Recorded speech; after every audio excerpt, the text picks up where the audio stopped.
Hi, this is Jim Cranston from 7 Every Minute and 7everyminute.com, the podcast and website about reimagining your life.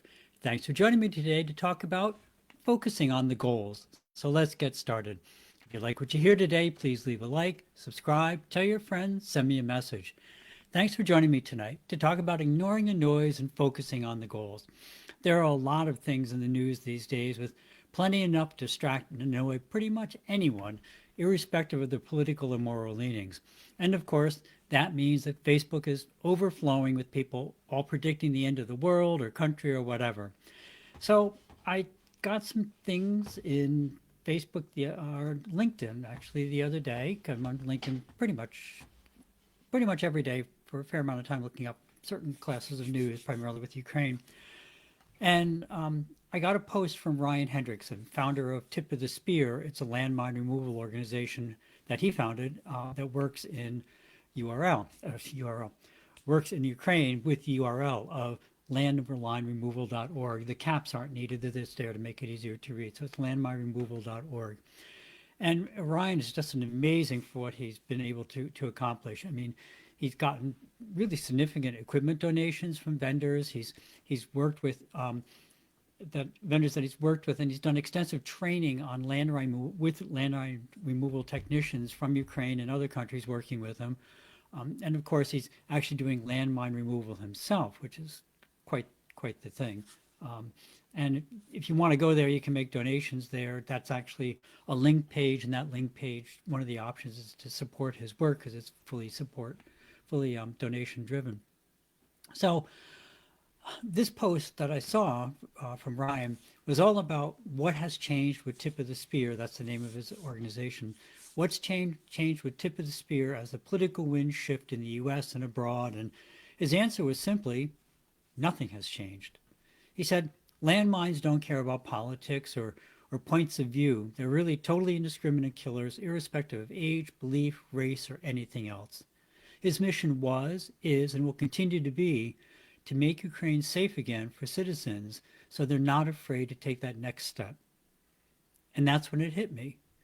Clearly, he is aware of the political and the funding turmoil that's going on. He's right there. He reads the news, and although he works by donations, as I mentioned, and you can donate at that link, landmineremoval.org, but he's also aware of his focus and what the goal is to save as many people as possible from death and injury due to landmines in Ukraine.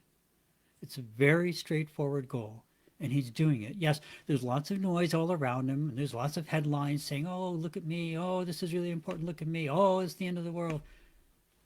His focus and goal hasn't changed, and that's why he succeeds at what he does.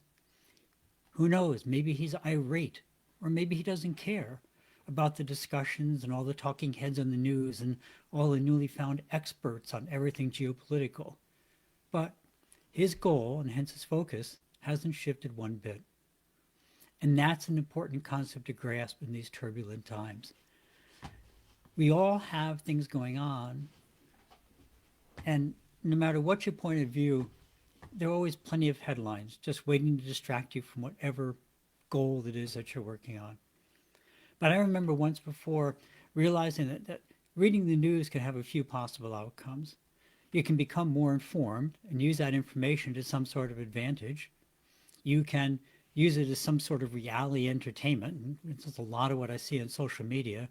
There's lots of talking and prognostication, making predictions and zero action.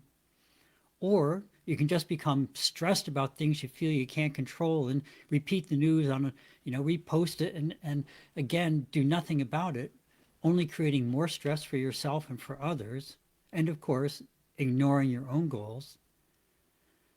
The commercial news channels and some politicians, and certainly not just the current president, make a regular habit of sensationalist headlines.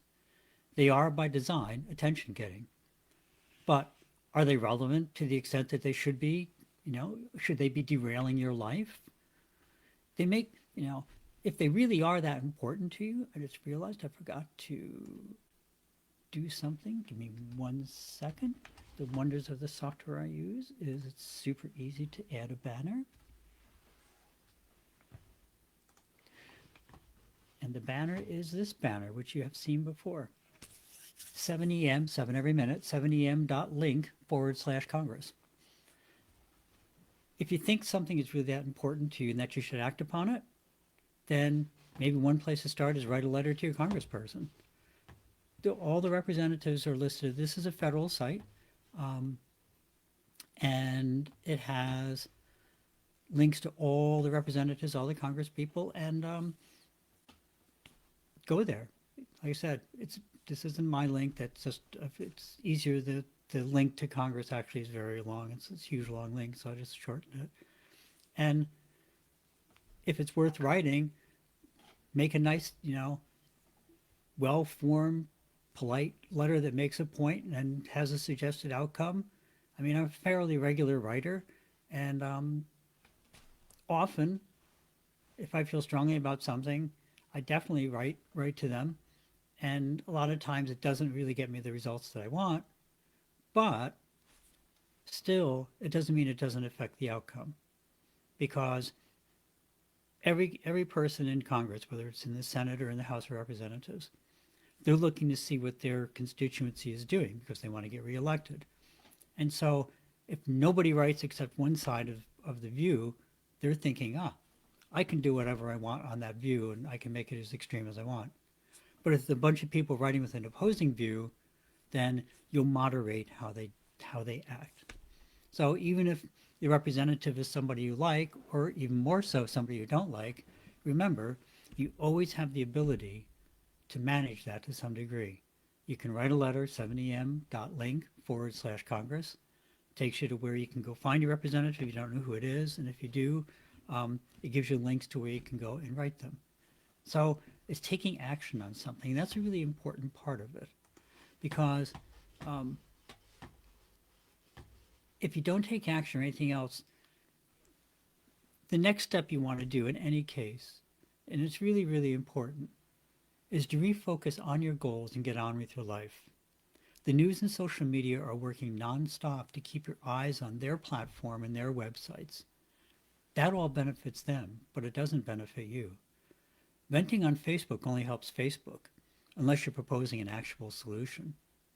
But the moment before you started looking at social media, you probably had a goal. And you may have been working on that goal and working towards getting towards your vision. And then some notification pops up on your phone or whatever, and you just had to stop what you were doing and read it, and you get sucked into this hole. So turn off your notifications. I don't get notifications on my phone. When my lock screen is up, there's nothing. And just revisit your vision, realign your goals, and get on with living the best life that you can. This most certainly is not saying to ignore the information you see in the headlines in the news. But if you're not going to integrate it into your goals and actions, then it's just a distraction to push you off your path to making the world a better place.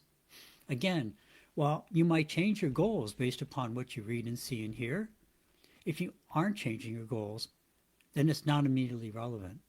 And if it is immediately relevant, then update your goals and put your focus on doing what you think will bring you closer to your new goals and the new life that you want to reach.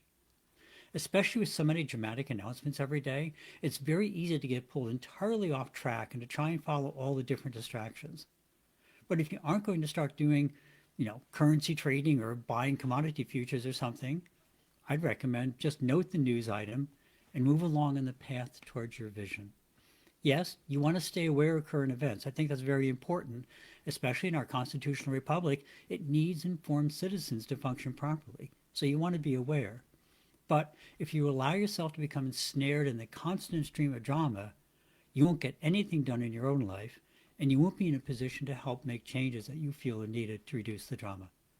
So, as always, live life towards your vision and set your goals to support that vision.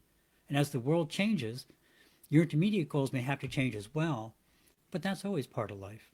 Most of the dramatic headlines are not as dramatic as they first seem. People ask why I generally only read the newspaper for news and don't look online. It's because the newspaper, by its very nature, has a more complete news view. There may be developing stories in it, but it isn't all dramatic headlines, and then there's, some more breaking background and everything else. You look at the newspaper story, you can read the background. If you want to go online to get more detail, you sure can.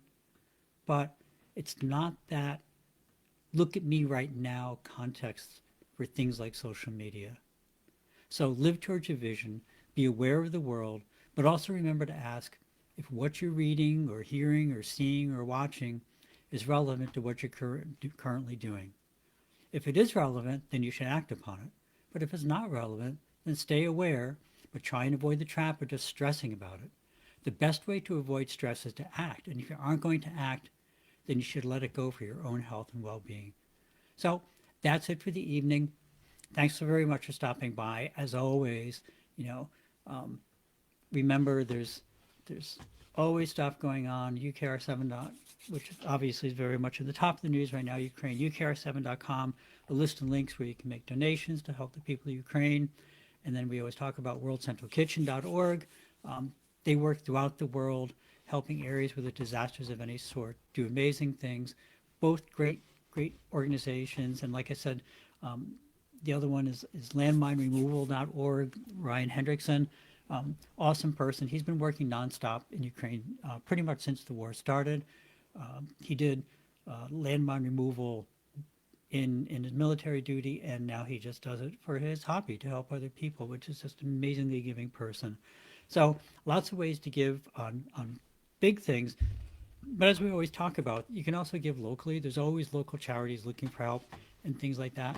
And if you're not in a position to give money or whatever, still please try, just reach outside of yourself. If you see somebody in the street who just maybe not is in a good mood, or even if they are in a good mood, just say hi. Something simple as that. When you look outside yourself, it changes your perspective on the world, and you tend to find more empathy towards other people, and you always have the opportunity to make somebody's day a lot better. You may not realize the amount of positive impact you can have just by paying attention to somebody else. So, as always, thank you for stopping by. If you found something interesting or useful, please pass it along, and please subscribe and hit that like button. If not, please drop me a comment as to what you'd like to hear. Have a great week. Remember to live the life that you dreamed of, because that's the path to true contentment. Love and encouragement to everyone. See you next week on 7 Every Minute and 7everyminute.com. Thank you so much.